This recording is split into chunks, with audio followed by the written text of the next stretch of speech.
Good afternoon, everybody. As always, my name is JC, and welcome to my channel, Every Man's Thoughts. In today's video, we're going to cover the recent cast additions to Lord of the Rings on Prime and review the larger controversies surrounding those announcements. Before I jump right in, I will be covering this show in its entirety, so if that is something that interests you, please consider a like or a subscribe, and let's get started.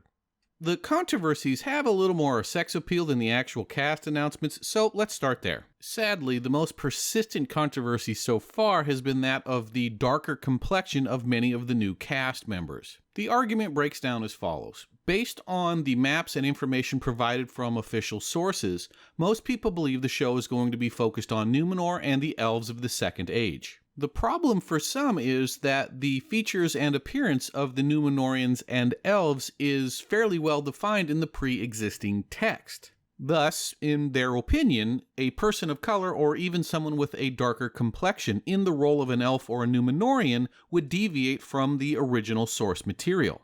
Now, let's be honest here. Some people are obviously just using this as a pretense to voice their hateful beliefs. However, it would also be equally disingenuous to paint the entire fandom with that brush. Several years back at a San Diego Comic-Con, I watched two grown men get into a physical confrontation over the appropriate color of Luke Skywalker's lightsaber. That's a true story, and yes, there was alcohol involved. The point being, though, that people will get into this regardless of whether or not the issue at hand has any form of political undertones. Han Solo shot first, can Spider-Man lift Thor's hammer? It's all been argued before. As far as I'm concerned, though, I really don't care about any of this, unless the character's complexion has a fundamental mechanic within the overarching storyline. I just don't care. If you're, making a relationship movie focusing on the unique problems faced by interracial couples, or even a fish out of water movie with a black person in a white neighborhood, then yes, the physical appearance of the character has a contextually relevant place in the fundamental mechanics of the story. Otherwise, they don't, and I just don't care. I would much rather have the person who has a vision of the story they want to tell hire what they feel is the best actor, as opposed to concentrating on a minor secondary characteristic. I would also challenge the underlying assertion that any official Tolkien sources ever claimed that elves were exclusively fair-skinned. Finally, although I disagree with these so-called purists, for lack of a better term, I also don't dismiss them, and neither should you. I say this as all of us have seen what's happened to other legendary franchises like Star Wars or Doctor Who, so it's hard to argue that these voices aren't important and don't need to be heard, even if I disagree with them in this particular circumstance. The second item of note was the negative fan reaction of the casting of Cynthia Addai Robinson. Although Miss Robinson has since moved on to expand her career and enjoy some premium roles, there was some fan pushback in regards to her performance as Nevia in the last 3 seasons of Spartacus. Although obviously not as vocal as some, I can say that there were times I wasn't a big fan of her work on the show. That being said, in fairness to Miss Robinson, I feel we should provide some context for exactly what was going on at the time. First, Miss Robinson took over the role of Nevia from a different actress who left the show after season 1.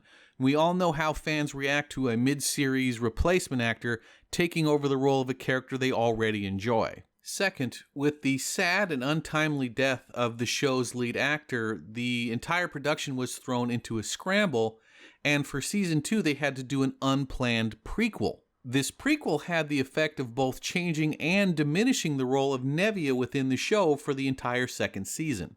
Finally, as season 3 and 4 rolled around, in my opinion, the show suffered a substantial decline in quality in both writing and character development.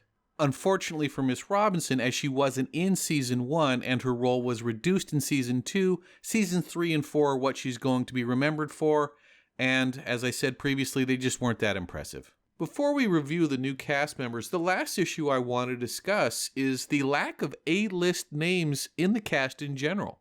Of all the issues raised upon the announcement of the new cast members, this one resonated with me the most. With the tremendous amount of money Amazon already has invested in the show, typical business practices would dictate that you acquire a bankable, big-name celebrity as a centerpiece to protect your investment. There's a natural comparison to Game of Thrones, which had Sean Bean, Mark Addy, and Lena Headey just off the top of my head. If I had to speculate, I'd guess that Amazon is probably just comfortable assuming that the Lord of the Ring franchise by itself is going to bring eyeballs to the screen, and they're probably right. With that, let's take a look at the new cast members.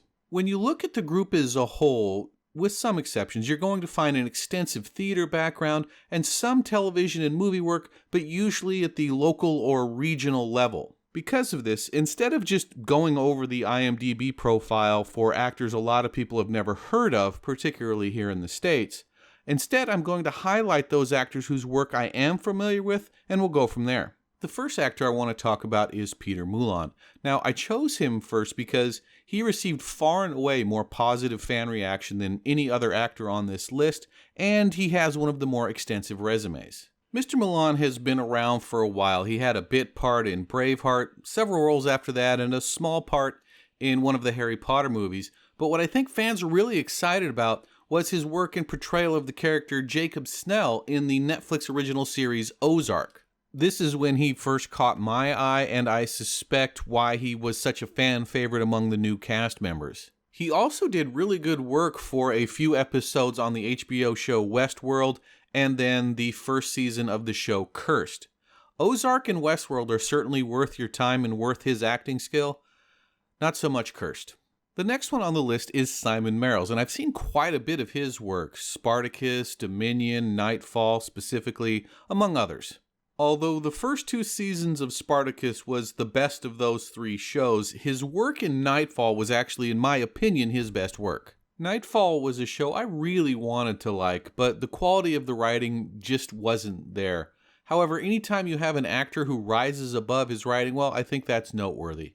When I think about Mr. Merrells, I don't think of him as the heroic lead type. I think of him more as a bad guy, like maybe a young Sauron, or the right-hand man to the good guy, let's say Sean Bean's role in The Lord of the Rings. Next, we revisit our old friend, Cynthia Dye Robinson.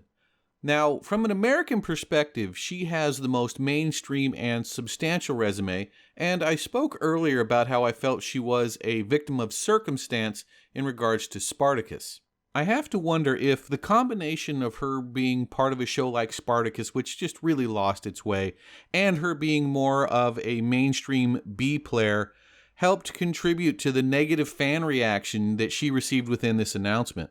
For my money, after Spartacus, I did enjoy her character in Arrow and Shooter. Although I haven't seen it, I know she also has a substantial recurring role in the show Power. She has her detractors, but you've got to be doing something right to keep getting that kind of work. Moving on to Augustus Prew, for me, this may be the most interesting hire of the group. Mr. Prew had a small but recurring role on The Borgias and another one on Prison Break, but I liked his work best on Pure Genius. I mentioned that I find his potential interesting because if I were to typecast him, it would be more of a Weasley conniving type, and I just don't know where that fits in the show, but I am excited to find out. Before I wrap this up, I wanted to take a minute to talk about Lenny Henry. What I understand from my research in making this video is he is a very accomplished comedian and actor with an impressive reputation in the UK. Unfortunately, I haven't seen any of his work, so I can't comment on it, but I didn't want to end the video without at least acknowledging his accomplishments. As I mentioned previously, most of the rest of the cast has done a lot of regional or theater work that I just don't have access to. So that's going to wrap it up, guys. Please consider a subscribe, and I will catch you next time.